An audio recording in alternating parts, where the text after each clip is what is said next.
So as we start the program tonight in our Pyrography meeting for February 2022, the first ones of this 22, lots of things to talk about. Maybe I should just go around here. Robert, what are you doing burning wise now? Well, I just finished a little a house with in the background, and there's a water wheel and a bridge. Okay, we're going to see that tonight. Yes, yeah. I haven't got a finish on it yet, but Lloyd, how about you? I don't consider myself a pyrographer. I'm a relief carver, but I love coming to the classes because I pick up something new every class and something new. So these little things help me with my other carvings and that. I think in the relief things, if you're doing any kind of relief with coloring, the pyrography sure helps as a stop bleeding. Absolutely. It Absolutely. really helps at the edge. So Brian Graham, what about yourself? Well, I just did that Valentine's box. That's all I've really done for a while. So you'll see that. I sent you. We're going to see that tonight. We got that here on the show tonight, eh? How about Brian Bell? Yes, I've kind of, for some reason, seemed to get away from it for a few months. And I'm sorting for some kind of picture that would give me a little bit of an incentive to get going. I like the animal things. Yeah. I did that moose and the turtle and the foxes, and I kind of like that sort of thing. So I get these calendars. So I'm still working on one. I really haven't done it too much lately, but I enjoy it. I should get back at it. I was doing some carving bits that have taken too long. So Yeah. and was working on a thing about the lift lock, and it's just too square and too flat, and it's just, I put it aside. I'm not quite finished, but give it a break for a month to see if something else happens. Well, Michelangelo didn't do David in one day, I'll tell you. There was probably a few times he hit his thumb and cussed a bit. How about Agnes? What are you doing? Are you doing any burning or just enjoying snow? I've been busy doing other stuff. So I come to get inspiration. We're going to try to do that tonight with this share screen. Then I'll pop this up to see if we can get a hold of the right one.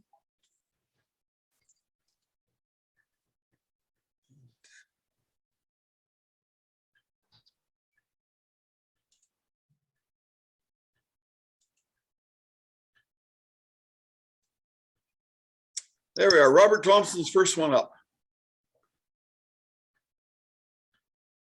I'm going to do one other thing right here just now, and we'll try to shut this down. So I found by making the video with the faces on the side, it kind of covers some of the work that we put up on the screen. So now if this goes right, we'll be able to advance it. And there you are, Robert. You want to tell us about that? well, it's just one I seen in a book, and I was trying to get the right perspective on it. I'm not quite happy with the water yet, but I try to get the reflections of the building in the water. It's coming, I think. And the trees, that tree behind it, it looks too, I don't know, uniform, you know, the one over the house there. So I got to fix that up a bit too. Any suggestions or questions for Robert? Yeah, I look at the trees and I see a lot of vertical lines, but I don't see anything that could be taken and kind of going in short, very short strokes to give it a roundness. You got to put a little dark on the edge and come out a little lighter at in the main front part. So if you're darker in the back, you can kind of come out this.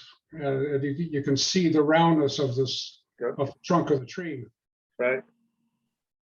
That would be my suggestion anyway. I like doing the trees because you can kind of make them grow by giving them a roundness factor. Well, the wintertime type of tree at the front there, the ones without the leaves, that is they're easier to do. When you get to the summer tree, you have to put the foliage on it. If you remember some of the suggestions, the very first Pyrography meeting we had was doing the tree leaves like figure eights. One thing I'd say about the, first off, the way that when you choose an oval piece like this, the danger is when the piece sits up left and right, you'll see from the left side of the bark to the right side of the bark, it's about the same distance from the countertop. But then your line horizon is not parallel then with the countertop. So in order to make that look parallel, you have to tip that plaque a little bit to the right. Okay, yeah. And that would be that's kind of that's probably going to plan on that. But the one thing I've had to work on, if you could see my mouse moving on it, the trees. Yeah. When you look at an evergreen tree, you only see a little bit of the tree trunk, just the occasional spot. Because at the front of it, if I was to do this, and I've been challenged to do, I did small ones, but not real big ones like this. But the branch comes out towards me, and then it goes left and right. So I'd have one branch coming out here, another one here, and both of those will have the needles on it. If you're to work that with the bigger branches at the bottom coming out and coming towards you, you'll think about how that branch coming towards you then has little branches off of it, left and right, with clumps of needles on it. So if you think back to some of the ones that we've looked at with the pyrography with animals and the hair that some do, like Keith does when he does his pyrography, you go real slow and do every single hair. Well, for a tree and for something like this, I don't want to go that slow. But what I'd suggest is that you work on a few clumps to make them look realistic, and then do a simpler look towards the back. Like all the needles don't have to appear, but when you're standing looking at that tree, the end of the branches have little pine cones on them, and that might be sticking out towards you. So the tree then becomes, rather than flat, it gets a round look. But that is a real challenge to do it. Now the tree behind the mill almost has that look with the darker lines showing at different points from that evergreen tree. Do you understand what I'm saying? Yes, yeah. So it's trying to get away from a flat tree and to build it so it's further out towards you. But what a challenge that is. It's almost the same challenge, Lloyd Thomas, as you have when you do relief carving. I was looking at that from a point of view of relief carving. He's got good depth there. And I was thinking if you were to do that with the relief carving and then do the wood burning, that would look incredible. I would love to try something like that. But the perspective is great on it. Thank you. And if you think of that relief carving, and even this picture, if this is a picture that is winter because the leaves are all gone from the trees, Yeah. It wouldn't hurt to put the imaginary clumps of snow on the branches of the evergreen, which covers a whole lot of needles. Yeah. And then you can make the snow puffs on the evergreens like a marshmallow thing hanging down, and then a little darker on the bottom of that snow, a little lighter in the middle, and white on top. So you get the roundness looking to the snow hanging there. It'd almost be a challenge for one of our meetings for all of us to try to do trees and bring out these features in it when we do the tree. Any other comments or thoughts for Robert? We're really taking you apart, Robert. That's all right. That's why I learned. You do have a reflection on the water coming through the bridge or the road there. And I can see the reflection from the image of the mill part of it in the rough water.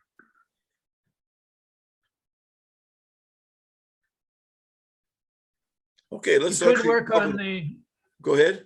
You could work on the bricks a little bit more on the bridge there, Bob. You could put a little shading on those too to make them a little different, each of them. Oh, yeah, okay. Yeah, just work. I think you just have to go over it a bit more. There's a little bit more work to do on it. Yes. I think you can do it.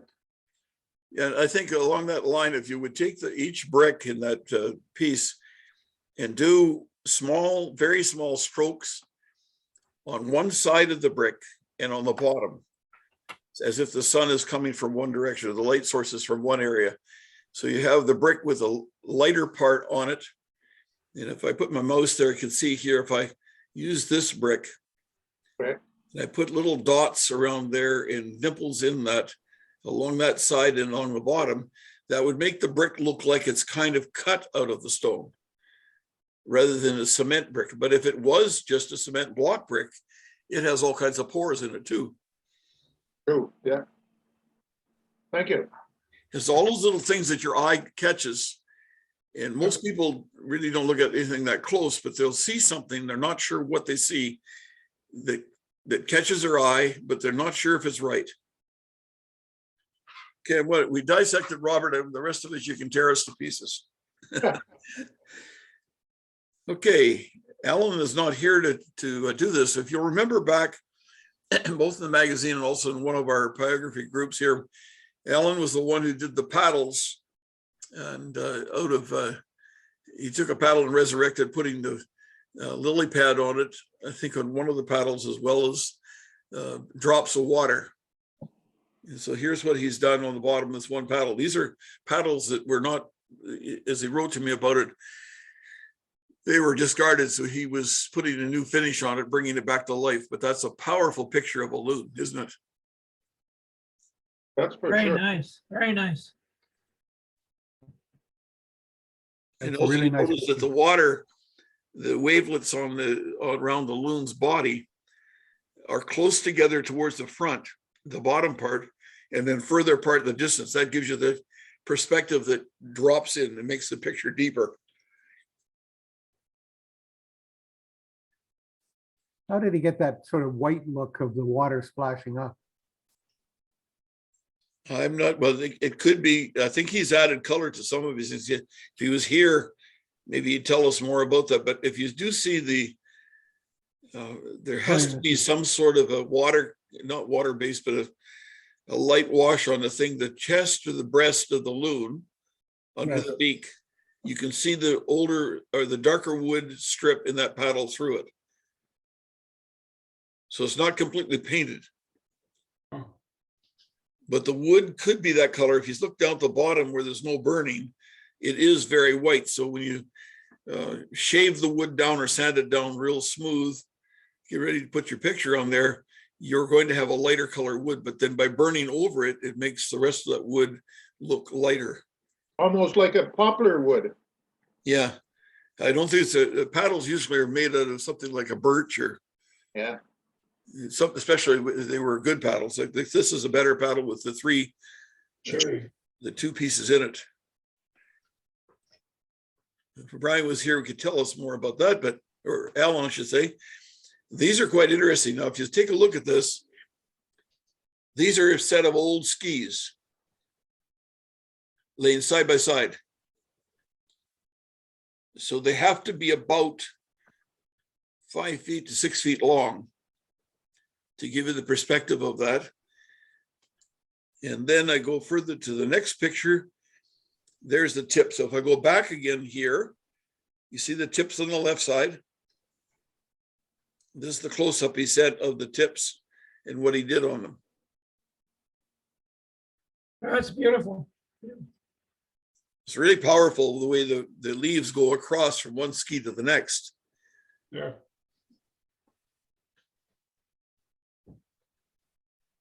And the maple leaf in the middle, the lighter color one there, it has the veins in it, and he's done the shading on the lower part, on the bottom part of that vein to make it look more round, and on lighter shading on the top part.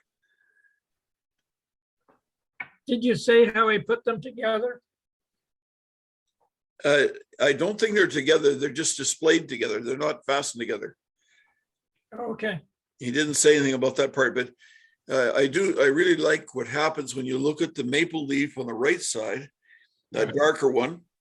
Then the next maple leaf is a little bit lighter. And you go over to the left side of the ski, the tip, and you've got different maple leaves there that are a little bit further away, but they're so real. And it's a great use of the background color to make the leaves stand out, the shading on the background. I don't know about you, Lloyd, but this would make a fantastic piece of relief carving. If you could. Yeah, and I actually thought the leaves were carved when I first saw it. Yeah. But sometimes these patterns, I see something somebody's done in pyrography, for instance, I translate it into another kind of craft that I'm using. It just seems to poke a hole in my head. Now it comes a little closer to the leaves and another part of the skis. I don't know if that's the same. No, it must be a different area of the skis. But this is where color has been added to the maple leaf, and also both yellow and red in there. Just a light tinge of that color put in there. yeah, it's very subtle, but it's good. And one of the really interesting challenges is to try to do a pine cone. Look at that pine cone on the left. Isn't that amazing? Oh, that's terrific. Man. The shading gives the roundness to it. Yep. Of the little parts of the pine cone. Yep. You know, and you notice that just below where that pine cone, where the tip of the pine cone touches the second ski down, you'll see one part of the pine cone, there's pieces missing. That's very real then. It's not just a mechanical replication of what we thought the pine cone should look like, but it's what the real pine cone looks like. They're not all perfect. The pieces have fallen out already. So that I like that. I like that. That's a challenging one. Yeah. You could work maybe a group of 3 pine cones or something into it, which I had on my workbench for a while, but I think I threw them out. But I'll find some more. I like that. And these are old skis for sure. They're not something made out of the fiberglass. You can see the wood grain in it. And what made me think about it is when I was growing up, and of course I was born and raised in Saskatchewan. So when it came to the age of stupidity and challenges and things we're going to do, and which is terribly illegal, but you put a tow rope behind a car and go out in the stubble field that has about 3 or 4 inches of snow in it. And then the guy driving the car just speeds up. And the fields in Saskatchewan are half a mile by half a mile. You could really fly on that stuff. And when you get going on it, the ski was made out of wood. It did not have a harness on it with boots, but had a leather strap from one side to the other that you pushed your foot into and put your toe under that strap. And then you lean left and right to do the water ski type of thing. You tack back and forth. And this, I think we all learned to ski on that. But what's that? I said, Murray, I think we all learned to ski on those same boards, even around Peterborough. The skis would, on top of the snow and also the stubble, it would just fly. I made it up to about 45 to just under 50 mile an hour before I hit the ground. When you hit the ground, then you just go limp and let your body, keep your arms in if you can. And what you see is sky, sky, sky, sky, sky, sky, and then you're still. And then you check to see if your body's hurting worse in some spots. There was no hills in Saskatchewan, just flat fields. He's got the shading underneath those leaves. Yeah. Really Go back to that again. Say that again. The shading around it makes the leaf stand out. Yeah, Stand out. You're shading from behind the leaf. Yeah. Yeah, great job. Okay, we can move on. Yeah. Okay, going to Brian Graham's presentation. You mentioned the box, so I started off first with this picture. Tell us about it. Okay, that's the interior of the box, and I used Lee Valley's flocking method for that, where you you put a glue on the inside. Well, you kind of seal the inside of the vessel first with a spray, and then you put on the glue. And then you have this little device where you pump the flock onto the glue, and then you shake it off. I think some of the people have done that. And it makes a beautiful finish compared to trying to put felt in there or something. Right, I've got So I did. the last picture I'm showing today shows you all of the equipment that you had to do that with. Okay, good. Now just go to the next part. This shows the box that you finished. Yeah, that's the outside of it. Yeah. So you saw the inside and that's the outside. So I made that up for my wife. I'm gonna try to put some candies inside that for a present. This has already been presented, or that's coming up Monday? No, it's coming up. It's coming up on Valentine's Day, Okay. 14th. Now, in the document that you sent to me, the thing that you used in your course that you taught, where do you get your boxes from? I'll let you talk about that part. Well, I actually got some of them from the dollar store. You can get, if you keep going into those places enough, you'll find them, but most of them have the soft wood on them, the Chinese type soft wood. So you have a little bit of trouble doing your wood burning because the pen gets stuck into the wood quite often. So I wouldn't be doing a very elaborate pattern on those. Some other ones you can use hardwood boxes, but they're pretty expensive. So I was, Michael's has some too. And some of the, there's some in the States that you can send away for. I had one just recently that you can get some good boxes. I think I put it on that piece of paper I gave you. Yep. And what I've done here is to take, first off, we asked for you, some of you to send your pyrography idea books in and give some of us a chance to tell us a little bit about this book first. Okay, as we got that up there. It's by Daniel Wright. And I think it's English in a way, but it's a beautiful book in itself, but it has so many different facets of pyrography in it. It's got silhouettes in it. It's got nice shading efforts, butterflies on wood, and just like we saw with the leaves there, different butterflies in the wood. And then it's got playful houses and things in it, English houses, and it's sort of beautifully shaded. So I just love the book.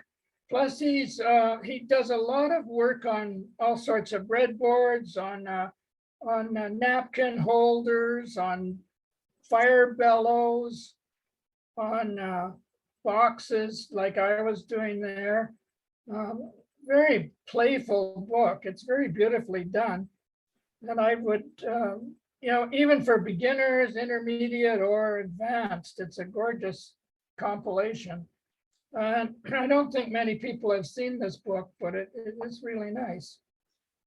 Just a comment I would make that when we look at the word pyrography today, 2022, and we look at people like Keith Kirkham in our group, who does these ultra realistic animals, and some of the instructors he's taking his classes from.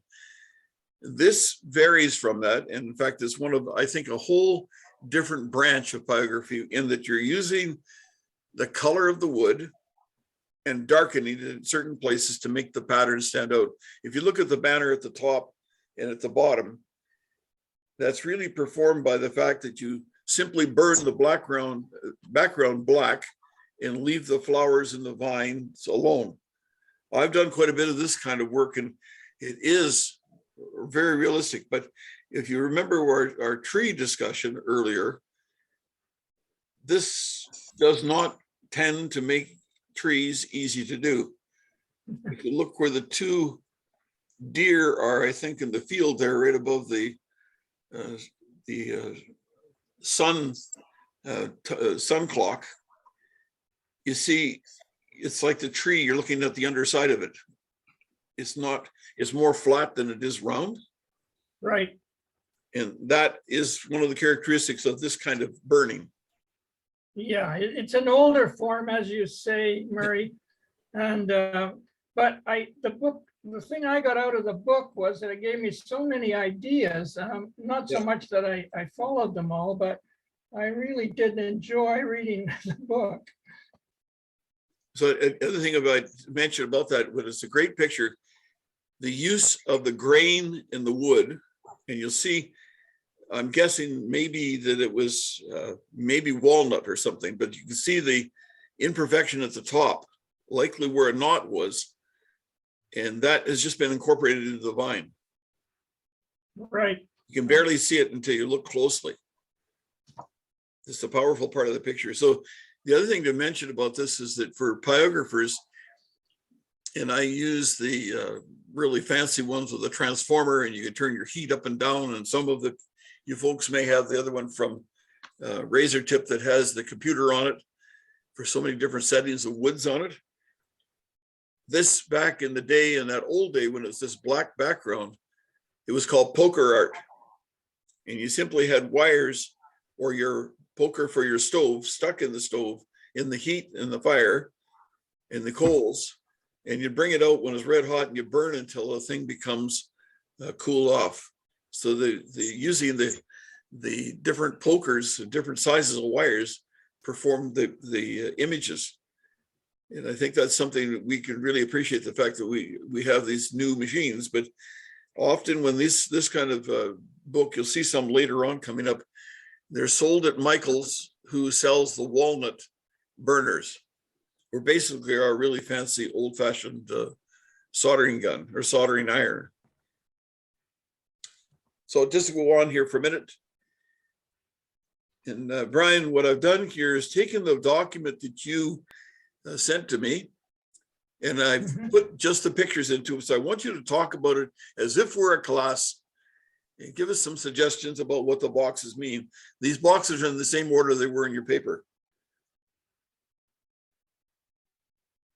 right. The one on the left there is actually one that I did. And that's, we were just talking about pictures from those calendars, animal calendars, and I love those. And I used one of those on the top of the box there. And And just particularly like- apologize for you for a moment, from me, at least from what I work I did.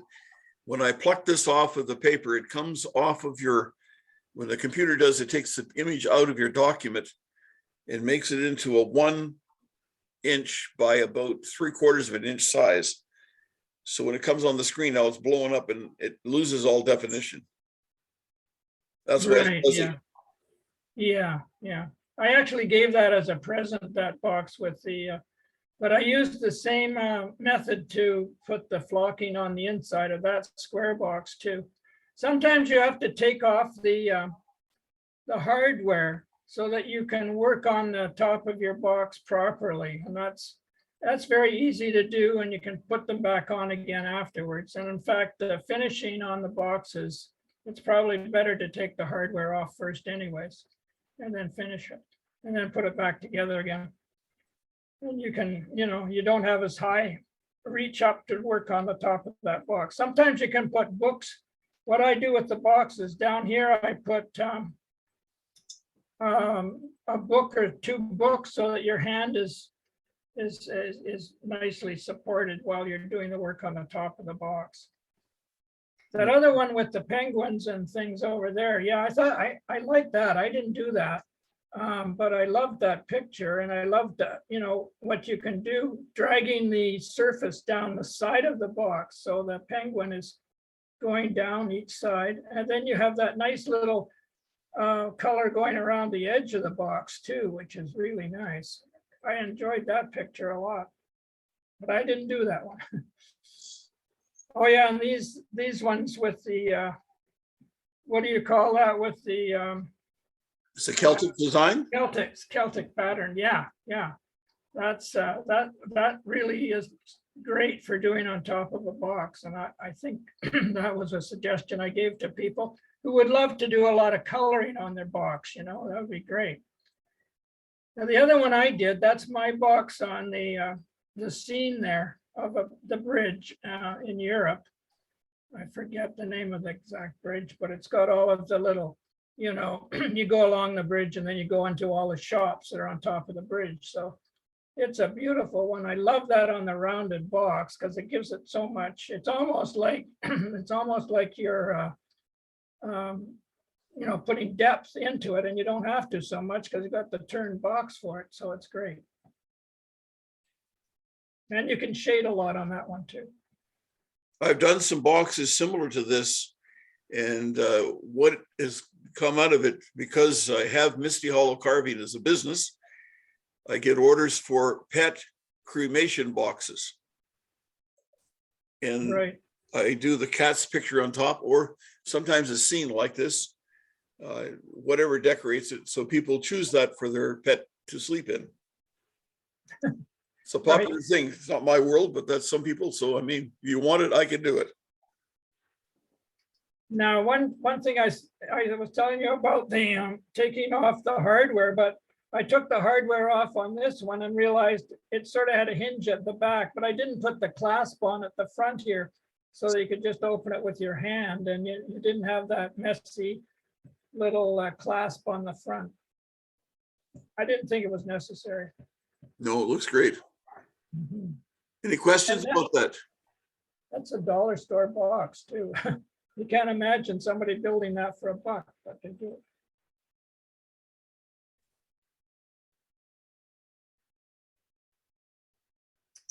Oh, yeah, this is one. Yeah, this is another one where actually I've got two or three things going on here. I've got a Tagua nut in the front here with a horse head on it. So I had a class. I was teaching a class with just doing the Tagua nuts, and then the box with the mallard on it.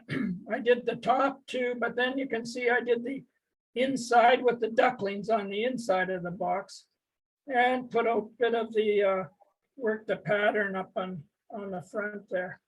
So that was a really nice. And then you've got you know, a nice little outline on the top of your box, and that was a lot. I really love that box. I kept that one. I didn't give that one to anyone. But What is the egg made out of? What? yeah, that was an Easter egg. I had a project doing Easter eggs, and they're very hard to work on those round surfaces. And it was very hard. I bought those, Lee Valley had those for sale. So I gave everyone in the class a couple of them to work on. And I tried a couple, but boy, it's hard work. They're hard to burn on, and they're hard to color even. Yeah. Now there's your Yeah. walking. There's the one that I was talking about, the flocking thing. Now, are you guys seeing my cursor? No, No, so I didn't think so. you But see mine? yeah, can you put, yeah, so up, you can see the tube up further there, Murray. That's the flocking device. So it kind of comes apart. It's about 8 inches long, and there's 2 tubes that go together. So you put in the green there, and the flock is in the bag.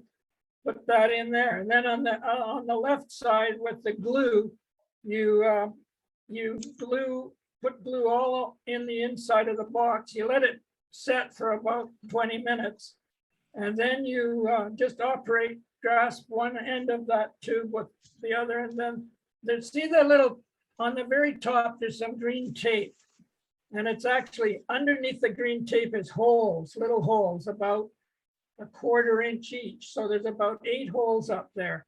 So when you point that towards your box, usually you have to put your box around, you know, in a paper, a couple of sheets of paper around, and you can collect all the stuff that you don't use and put it back in the bag afterwards. So then you just use your flocking device and you power it on. And So you you'll said get, Lee Valley sold that? yeah, they did. I think they still do. And it comes in a deep blue too, a nice blue. What is this thing here? That was just the can opener, I guess, for opening that can over there. Because I found that what happens is after you use this a couple of times, that glue is really solid. So don't get any of that in your little, you can see the can there in the ridge. It's not like a paint, it's a glue. So if it gets in there, you might as well throw that can away. So, but I was with that little can opener there, I was able to open it up pretty well every time. Now, just to say for a moment, to welcome Keith, I just saw you click in here. Sorry, I'm late. We could go back. One of the things I learned in working with the Chinese, they have a saying that the last person that joins the meetings is the one in charge. Oh. Oh, So you well, I better brought have donuts. You better have your ducks in a row here to get in this group. Now, what I'll do, just for the rest of you, we got enough time to do this. I'm going to go back, stop the share right now. And I'll go back to the front and do a quick run through here for Keith to see this. Somebody joked about this recently, said that this is like a Zoom meeting is like a seance. You have people come in and you say, "Are you there? Can you hear me? Uncle Albert." Okay.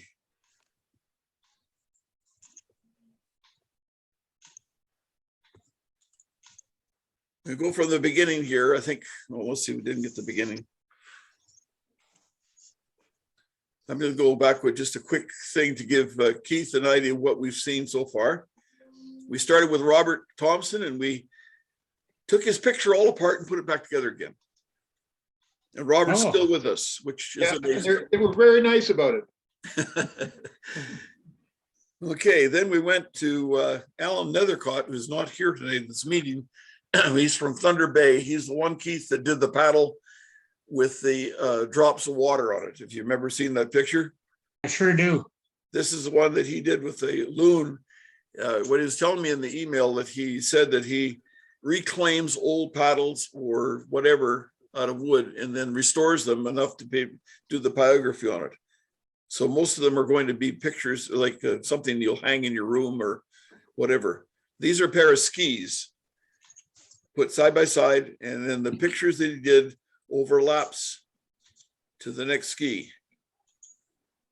A powerful example of shading and how you can make the leaf and stand off by doing the background. And these are wooden skis, not the composite fiberglass skis that they have now. So not go over these, we went to Brian Graham and he started on telling us about the box and how he flocked it. And the Valentine present for his wife coming up next Monday, which I love this idea. This is so super sharp, I'll tell you. Whoever thought of making hearts out of a heart. And then we discussed this a little bit, the older style of poker art or wood burning, when it used a hot wire and you do the black background, some shading, but not much. And then Brian went through the boxes from a course that he teaches. It might be good for us to think about something like that for the future, for some particular kind of thing to motivate us to do more. And this is just quickly for Keith. This is where you came in to see this. And then we go to the books that Brian, you want to talk about these now?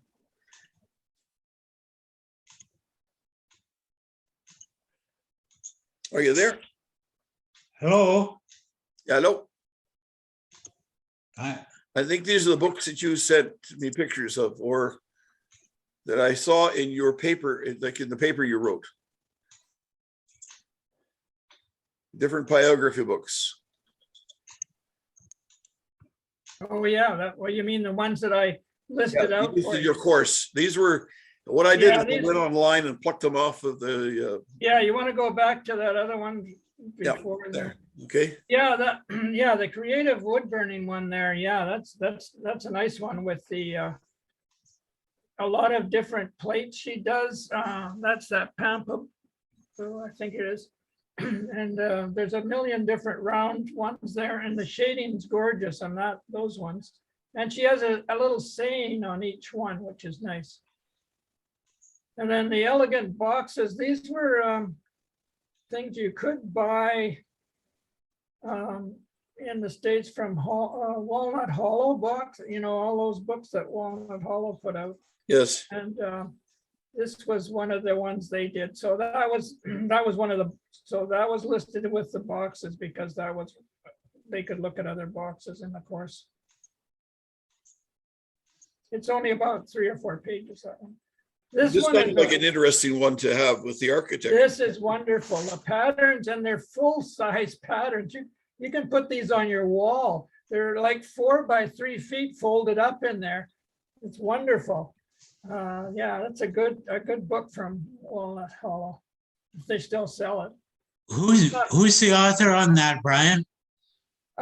Well, I don't know who the author is, but Walnut Hollow, the company. Yes. Yeah, well, they put it out. Oh, And, okay, yeah, so if you send it to them, they have it, so. okay. Where I got this from was simply by Brian gave me his doc file, and I simply copied that doc file and onto a Google search, and it was classic architecture, creative wood burning. And it came up with this picture. So I pluck it off the Google search and put it on here. Again, it's kind of fuzzy because the original one's about 1 inch by a ½ inch or something of that sort.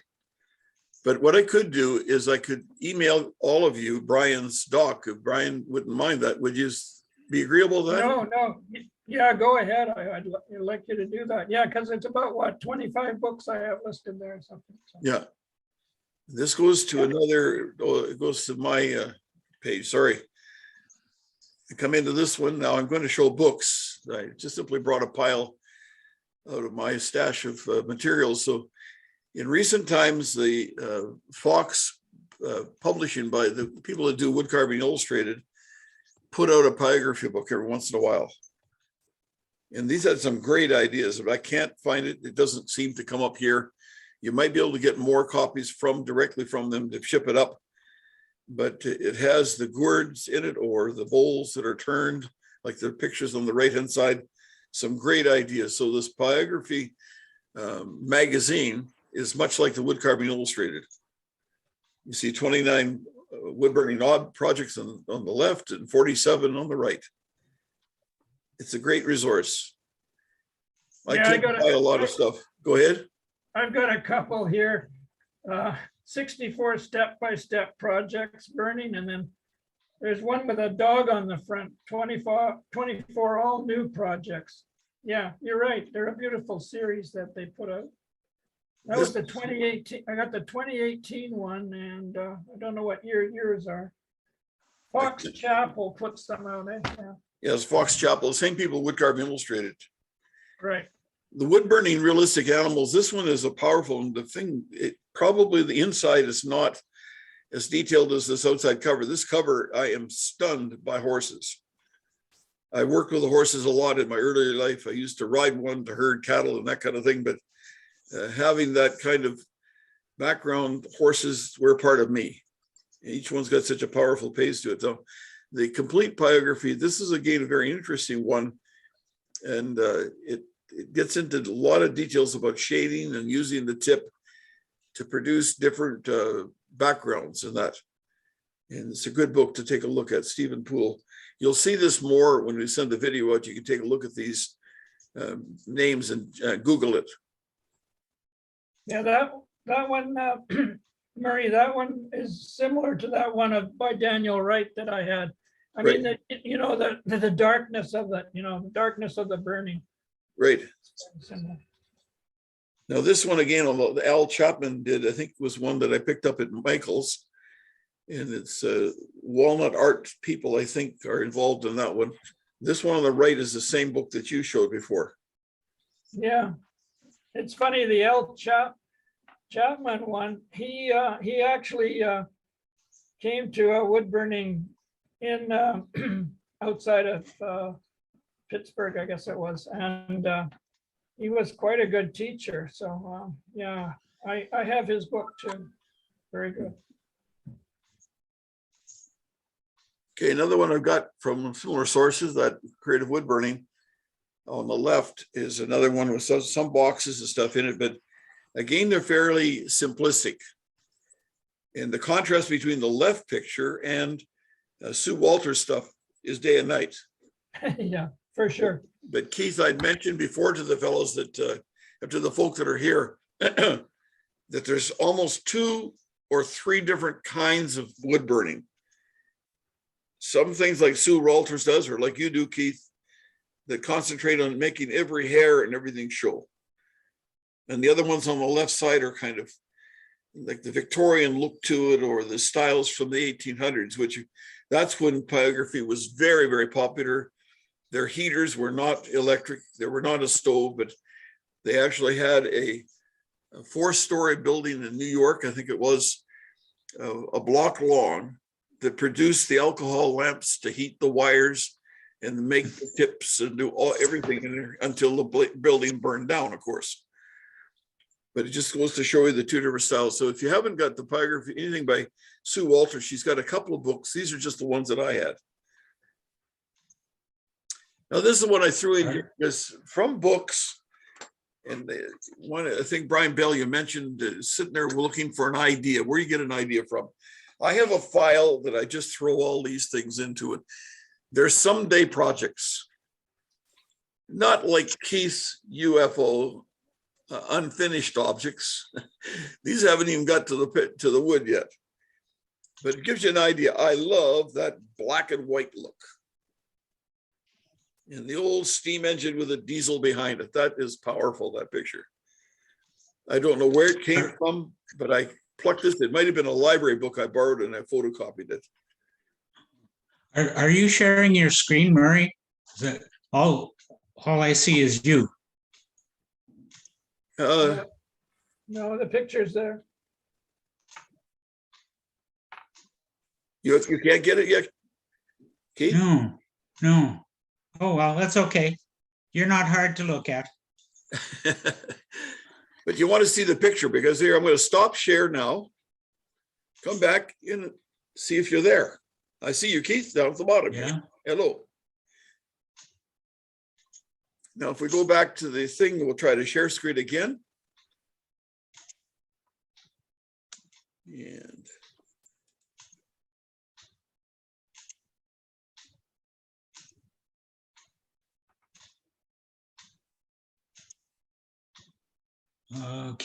Okay. you see something now? Yeah, I see like an Excel page or a Word page, I guess it is. This is Yeah. actually a wood. There we go. You see it now? Yep. I think it's because you joined later and missed the. I probably is. Yeah. This is just the black and the white. But the thing I discovered, there are a tremendous amount of train lovers. And they showed me their pictures, and I've done quite a few trains. I worked a lot on trying to get the smoke right. And that is one of the challenges. This is like leaves on a tree, really. Getting the smoke to have depth and fade away. Another example here. This is one of the ideas that I picked up. I'd like to do an elk, and I'm not sure, I have to get some more elk pictures, but this already has been rendered into line drawings, which would be perfect for me to do an elk off of that. These are someday projects. I mentioned that. Question, Murray? This is Murray, one of my cousins. Murray, Yeah. question, how, on the train thing, or how do you get a consistent black? Like because you have to heat the heated. Yeah, what I do, first off, I want to keep a piece of my wood is a plywood. If I'm doing it on that, it'll be as clear as possible with birch, maybe maple, but birch to me has been the nice, clear, clean, even colored all the way across.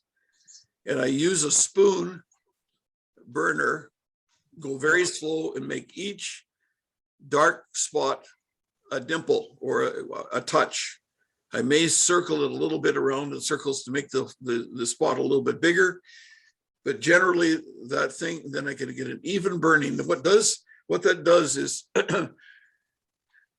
it burns a small basin type of burn, and you have millions of them all across the picture. And when the light hits it from a different direction, it has a shine to it, a sheen. I don't try to make it perfectly smooth. Like I have tried to use the larger old-fashioned soldering iron tips to do the burning, but I found that getting the pressure even on it, I would have lines in it, because some burns Yeah, would be a line, but it would be deeper than the one beside it. yeah. And by the time to even it up, I've got burned right through the wood. So it's just some of the ideas there. Abe is one of my relatives. I've done the one on the left already. That's one of the ones that I worked from that picture. And then the one on the right is one of the renditions of a line drawing that somebody did of Abe. And I picked these books up at stores that are selling prints and artwork. And they put these books out every once in a while to kind of encourage or tantalize people to do, to come and buy the print and see. There's a whole world of printmaking, the prints that are made, and people buy them and then they keep them for a while and sell them. It goes up in value as the artist skills becomes better and so on. But the books that you can get free of charge when you go in those stores, it'll be a store like that has the prints for sale from these larger companies. And also they're a store that usually does picture framing. I love the horses. And these pictures, the way they're done, they would have absolutely no guilt trips at all, Keith, of going ahead and doing this and not knowing who the artist is. I have no intention of selling it. It'll be my picture to show. Mhm. So we sometimes are a little bit much of a thief. I am a thief. That's my plan. That's why I stick to it. But these are ways that I thought tonight, just throw them in to give you an ideas of how to start building some sort of a folio with ideas. Somebody mentioned, I think it was Brian, that said you have calendar pictures. And I think this is what comes up next. This is out of calendar. Just that look of the deer. Just before I put a bullet in its right front flank through its heart. Which I'm a deer hunter sometimes when I'm in places that people like to deer hunt. But for me to Right. think about what am I going to do with a half a deer right now or a full deer, I don't have a freezer in my life. It's not that way anymore. I'm a whole lot slower, and going through the bush after a deer is not my thing. Murray, Yeah. just wanted to, that gave me some ideas. I have a book called The Complete Hunter North American Game Animals, Yeah, and it is wonderful. I did so many of those pictures. They're very full size. Can you put this thing on mine? I'll show you the cover of it. just okay. Hang on here. Let's up I'll here. show you. I'll show you one of the. Okay, just keep talking for a moment, and I'm going to go up here and put the speaker view. Hold it still. This is actually a picture I did of an elk in a snowstorm. It's called.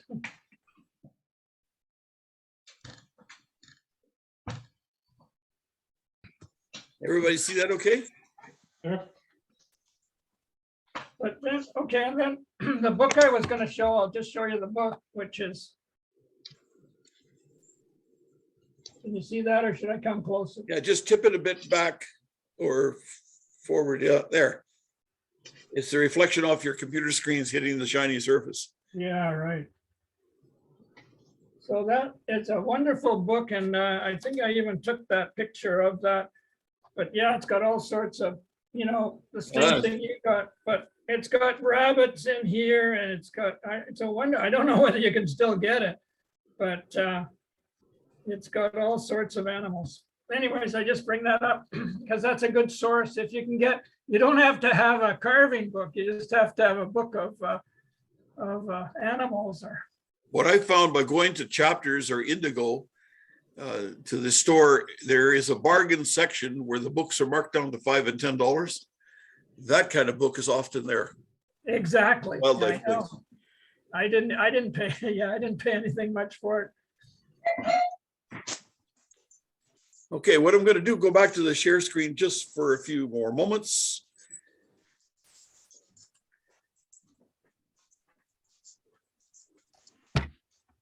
And there we are there. Again, what you're going to look at, if you were to go to do the deer, then this is a Keith Kirkham kind of thing. You look closely and only do a little bit at a time to get the hair direction as it flows across that body and darkens in some spot, lighter shading some other areas, and you build it up layer upon layer. Right, Keith? That's right. So as I've started to do Keith's method more, I am really excited about that, but I've not had enough time to sit down and do 10 hairs at a time. A little bit of a problem. So another picture came up. I love the buffalo.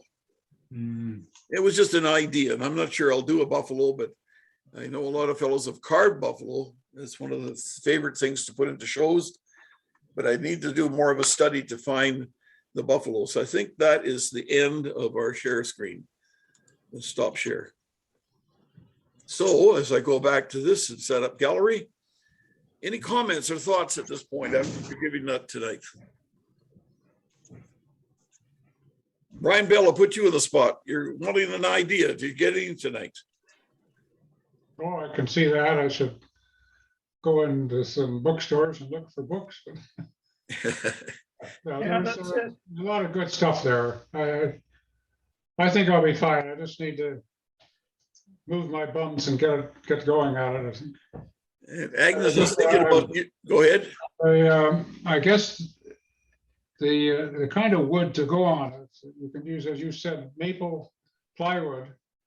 Yeah, I buy mine from Home Depot.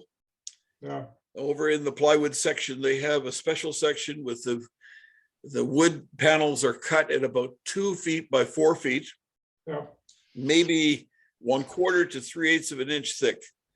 Good on one side, and that's the side that has the birch. It lists what kind of wood it is, poplar or birch or maple. And when I buy them there, I'm not sure what the cost is now. It's probably gone up a little bit, but from that 2 foot by 4 foot section, I will cut out probably close to 50 different picture sizes that I want, because Yeah. most of the things I'm doing are smaller. yeah.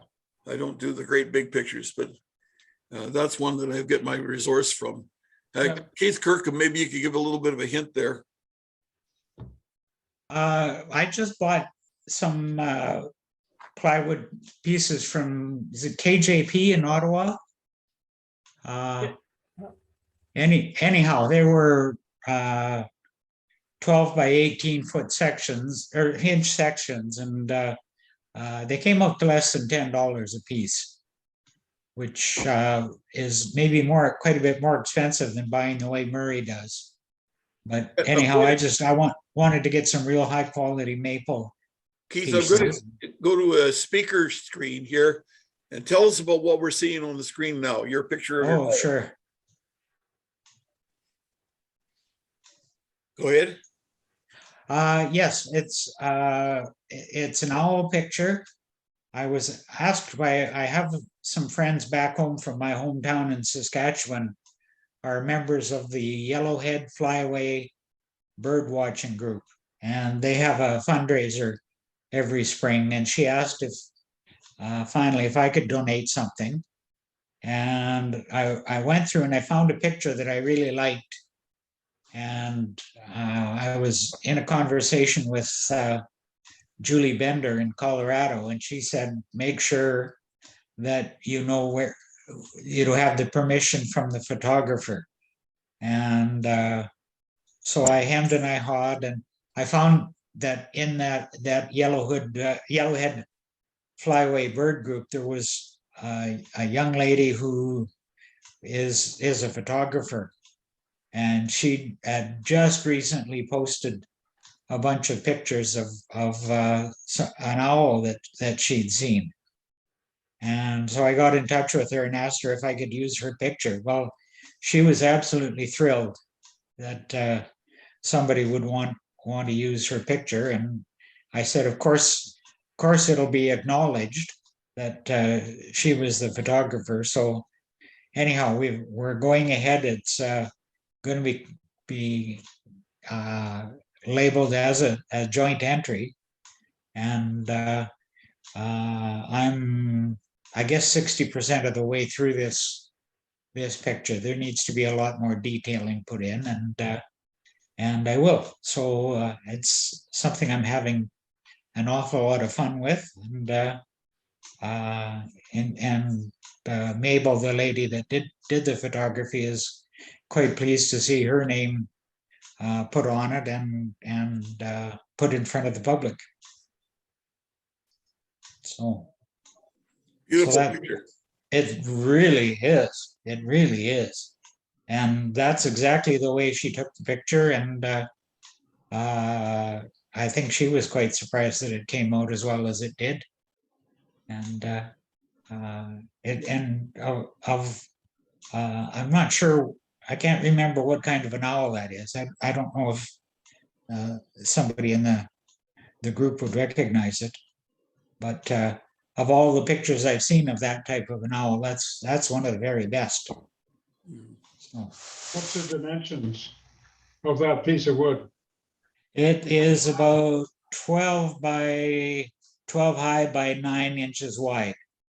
Oh, And it's done on, it's basswood with a live edge. And very nice.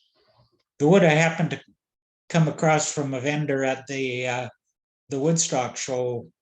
Well, this has to be 2-3 years ago, I guess.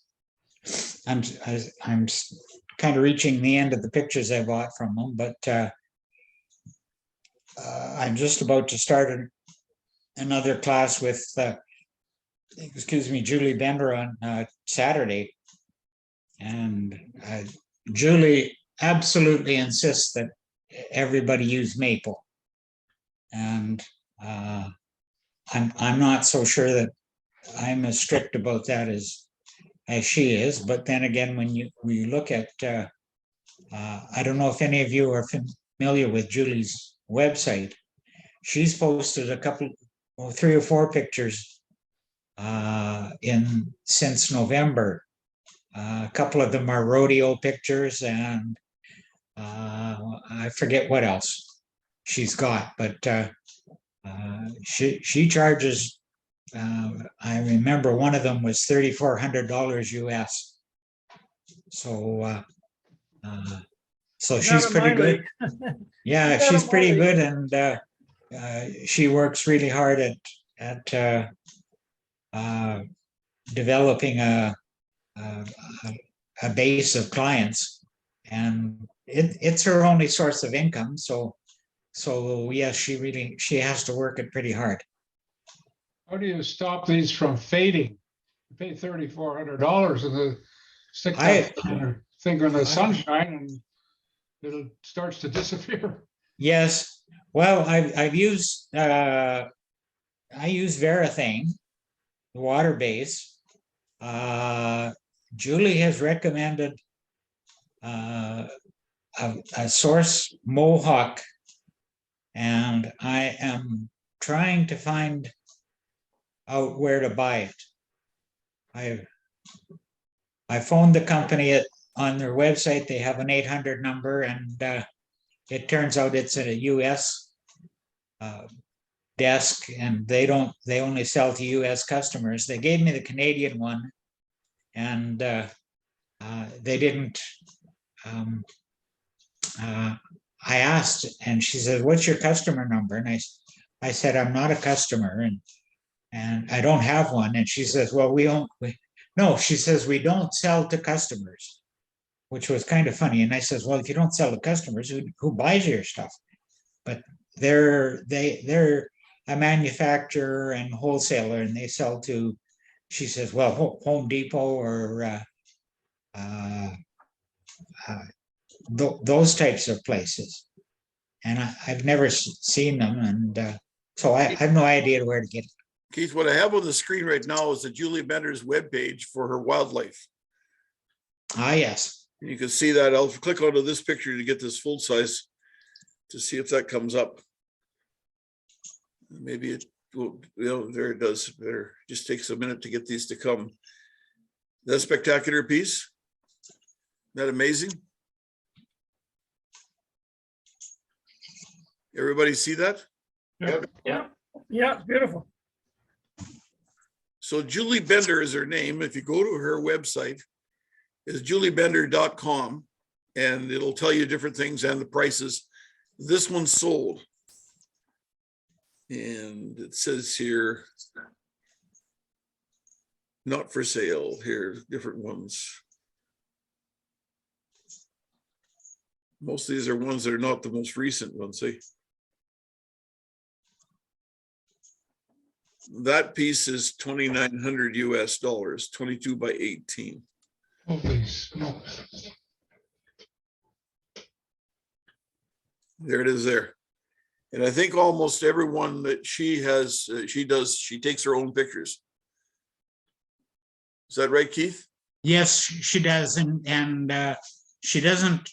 A couple of the classes I've taken from her, the pictures she's used are ones that other photographers have taken, and she's gotten their permission to use them. Mhm. But yeah, there's some beautiful stuff, and it's really interesting to read her blog about the efforts that she goes through to photograph some of these animals. Like she was this year she was, I can't remember what it was, whether it was moose or not, but she'd be out, go out in the middle of the night to catch them at dawn. And the one with the three moose, yeah, that's one that she just did recently. And yeah, like it's not like she shoots them from her car window. She goes out and lays down on the ground for 3 or 4 hours. And this is something new she's doing, is putting kind of a background or foreground. The water is new, and she's experimenting with different ways of doing that, and so a lot of it's quite unorthodox. But she tells very interesting stories. Anything you see with a colored mottled background, whether it's grass or leaves, those are fairly new.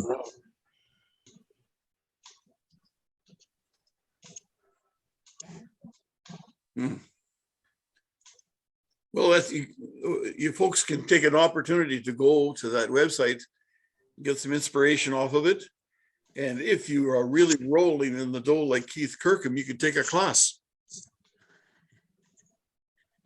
Murray, can I ask a question here? Yes. Kirk, that owl was impressive. I'm really impressed with that owl. When I do relief carving, I usually transfer it over with a piece of graphite paper and draw lines on and put it on there. But you need a lot more detail when you're doing the pyrography. How do you get that image onto the wood?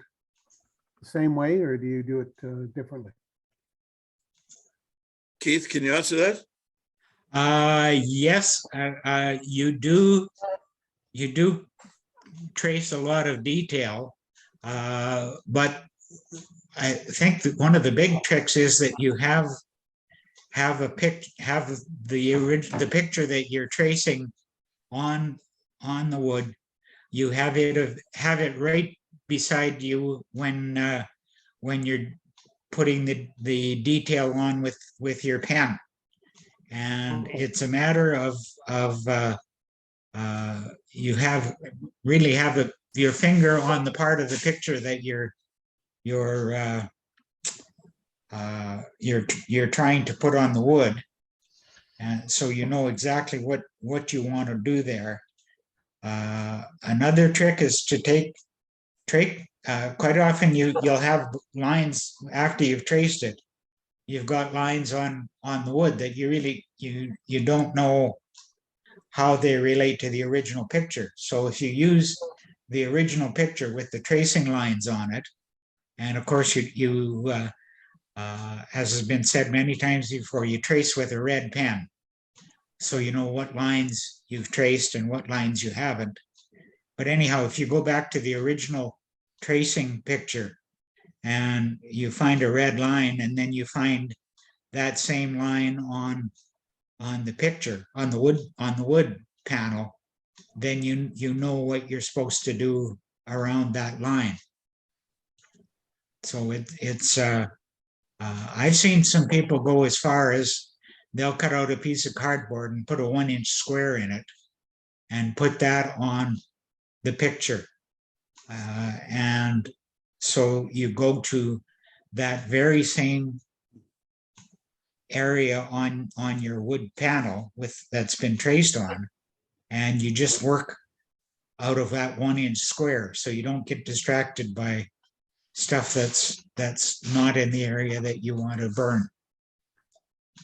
And believe me, it's kind of hard to focus on that, but I have a tendency when I'm burning to be doing an area, and then off 4 inches away there's something that needs work on, so I'll just dart over there.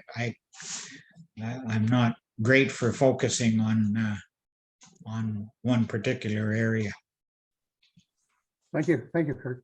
One thing I One final- suggest, Lloyd, if maybe the rest of you too, when you're doing the tracing paper, this graphite paper, your line is there, and when you go to finish, there's still lines showing behind the burning or in among the burning. I found from one of the videos that I watched on YouTube, discovered this very simple thing that Staples carries it, and a lot of other stores do. It looks like a little block, maybe about twice the size of a pencil sharpener.